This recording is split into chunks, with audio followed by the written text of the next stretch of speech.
Right, so we just had my smart meter put in, and apparently this thing's not talking to this thing, so it's not fucking working, even though I got power.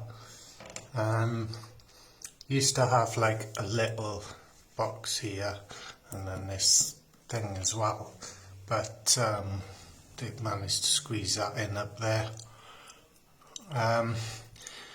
I don't know if this is a requirement by the rules or whatever, but what the fuck is this?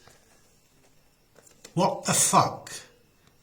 Screwed in with fucking wood screws, a piece of plastic, and it goes up to here, and that's it.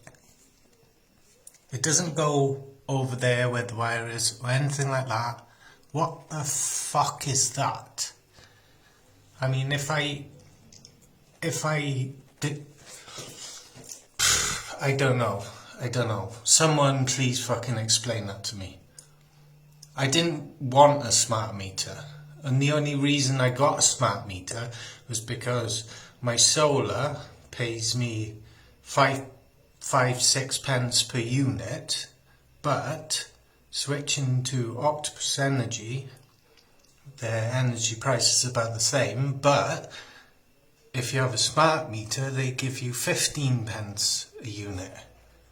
And that's the only reason I got a smart meter. But yeah, what the fuck is that fucking shit? Surely that's not regulation.